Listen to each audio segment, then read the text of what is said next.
बता दें, प्रयागराज में सामाजिक न्याय और वंचित वर्गों के अधिकारों की रक्षा हेतु कार्यरत संस्था इलाहाबाद जनकल्याण समिति ने मुस्लिम धोबी समाज को अनुसूचित जाति या अन्य पिछड़ा वर्ग ओबीसी में शामिल किए जाने की मांग को लेकर एक ज्ञापन महामहिम राष्ट्रपति को भेजा है। ये ज्ञापन अपर जिलाधिकारी प्रयागराज के माध्यम से प्रेषित किया गया।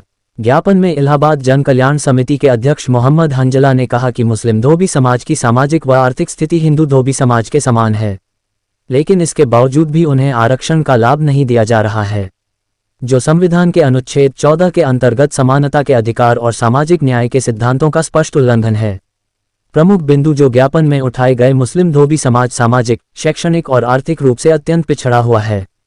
परंपरागत पेशा उन्हें मुख्यधारा से जोड़ने में बाधा बन रहा है। समान परिस्थितियों के बावजूद उन्हें संविधान प्रदत्त संरक्षण नहीं मिल रहा। केंद्र व राज्य सरकार को चाहिए कि इस समाज की स्थिति का सामाजिक व आर्थिक सर्वेक्षण कराकर दस्तावेजीकरण करे। शिक्षा, रोजगार और सरकारी योजनाओं में आरक्षण के अंतर्गत विशेष सुविधाएं दी जाएं। मुस्लिम धोबी समाज को अनुसूचित जाति अथवा अन्य पिछड़ा वर्ग की सूची में भी शामिल किया जाए। सामाजिक आर्थिक योजनाओं में प्राथमिकता दी जाए। केंद्र व राज्य सरकार इस दिशा में शीघ्र ठोस कदम उठाए। इस ज्ञापन को सौंपने में प्रमुख रूप से इलाहाबाद जनकल्याण समिति के कोषाध्यक्ष मोहम्मद नासिर हवारी, जिला अधिवक्ता संघ कार्यकारिणी सदस्य मुमताज अहमद, जुबैर अहमद, परशुराम चौहान, मोहम्मद यूनुस, मोहम्मद मुस्तकीम, एडवोकेट फरीदुद्दीन, एडवोकेट हुसैन और मोअज्जम अंसारी मौजूद रहे। ज्ञापन सौंपने के बाद समिति के सदस्यों ने कहा कि यदि शीघ्र कोई ठोस निर्णय नहीं लिया गया तो वे इस मांग को लेकर प्रदेश स्तर पर आंदोलन भी कर सकते हैं। किया जाए, सामाजिक एवं आर्थिक सर्वेक्षण कराकर समाज की स्थिति में दस्तावेजीकरण किया जाए। शिक्षा, रोजगार, सरकारी नौकरी योजना के आरक्षण अंतर्गत विशेष सुविधा दी जाए। केंद्र और राज्य सरकार इस दिशा में शीघ्र कदम उठाए। हम आपसे निवेदन करते हैं कि यह ज्ञापन महामहिम राष्ट्रपति महोदय तक भेजा जाए और शासन स्तर पर इस पर काम किया जाए।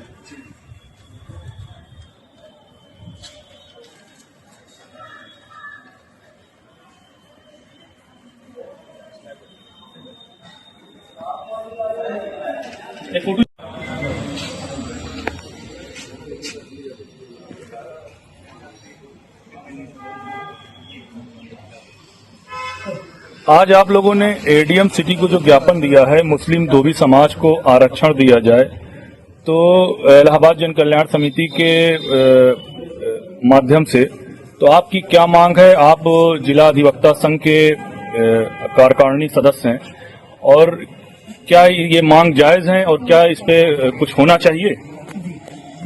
जबकि पूर्व से ही हिंदू समाज में धोबी वर्ग के लोगों को ओबीसी के बजाय एसटी में रखा गया है। मेरी मांग ये है कि मुस्लिम जो धोबी वर्ग है उनको भी एसटी वर्ग में शामिल किया जाए।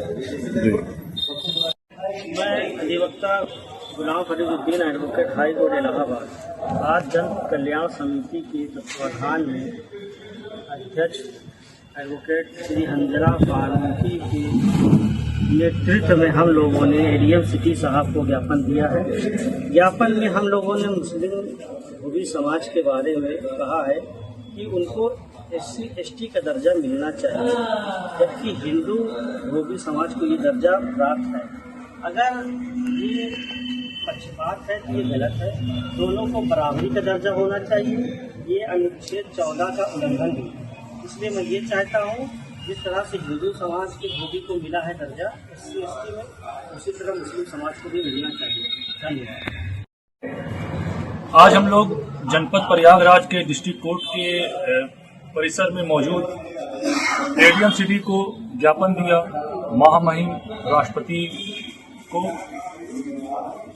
हम लोग पिछले कई वर्षों से मुस्लिम धोबी समाज के हित में और समाज हित में कार्य कर रहे हैं। हमारी ये मांग है कि मुस्लिम धोबी समाज को भी आरक्षण दिया जाए। यदि आरक्षण नहीं दिया जाता तो इसके लिए हमें एक बड़ा आंदोलन करेंगे, जिसके जिम्मेदार शासन और प्रशासन होगा। लेकिन हम लोग संवैधानिक तौर से लगातार ज्ञापन दे रहे हैं और अपनी बात, जो हमारा फंडामेंटल राइट है, उस राइट के तहत हम लगातार प्रशासन तक अपनी बात पहुंचा रहे हैं कि मुस्लिम धोबी समाज को भी आरक्षण दिया जाए। जय हिंद। मैं मोहम्मद नासिर, इलाहाबाद जन कल्याण समिति का कोषाध्यक्ष। हम हमारी टीम अध्यक्ष जी और हमारे सारे टीम के माध्यम से आज हम लोग एडीएम सिटी के जरिए हम लोगों ने महामहिम राष्ट्रपति जी को एक ज्ञापन दिया है, जो कि हम लोग पिछले कई वर्षों से एक लड़ाई लड़ रहे हैं कि मुस्लिम धोबी को भी आरक्षण दिया जाए। इस विषय में आज़ादी के बाद इतने वर्ष हो गए हैं, सारी जातियों को बारी बारी से करके आरक्षण का तोहफा मिलता गया है, सिवाय मुस्लिम धोबी समाज को अब तक वंचित किया गया है। क्योंकि हम लोगों की लड़ाइयाँ हमारे पूर्वज से चली आ रही है, अब तक भी है, कोई आरक्षण कुछ नहीं। हमारे बच्चे इसी कारण ना वो पढ़ाई लिखाई कर पा रहे हैं, क्योंकि उनको ये संदेह है कि हमें नौकरी मिल नहीं सकती। आज तक कोई मुस्लिम धोबी किसी सरकारी पदवी या किसी सरकारी स्कीम से वंचित हमेशा से रहा है। और जैसा कि आपको ज्ञात होगा कि आज़ादी के टाइम से भी मुस्लिम धोबियों ने भी बढ़ चढ़ के हिस्सा लिया है। मुस्लिम धोबी क्या पूरे देश के पूरे हिंदुस्तानियों ने बढ़ चढ़ के हिस्सा लिया है, चाहे भीड़ का हिस्सा ही बने रहे हो, चाहे कोई न हो। लेकिन हम लोगों के साथ हमेशा से भेदभाव किया गया है।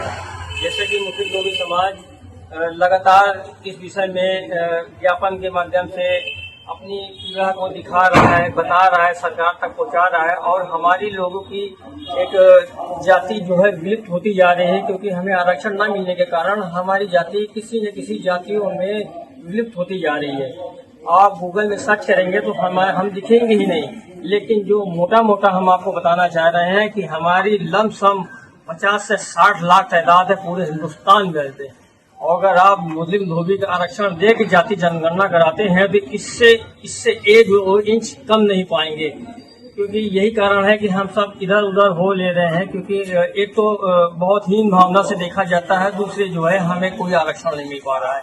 और हम अपनी जाति को विलुप्ति से बचाने के लिए भी ज्ञापन दे रहे हैं, ताकि आने वाली नस्लें भी ये जाने कि मुस्लिम धोबी में कोई होते हैं, सरकार जाने और सरकार भी हमारी मांग को पूरा करे, हमें भी आरक्षण का तोहफा दे। और जो भी सरकारें काफ़ी आई गई और किसी ने तवज्जो नहीं दिया। जो भी सरकार हमारे साथ हमारे लिए सोचेगी, हम सब उसी के साथ हो जाएंगे। जय हिंद, जय भारत।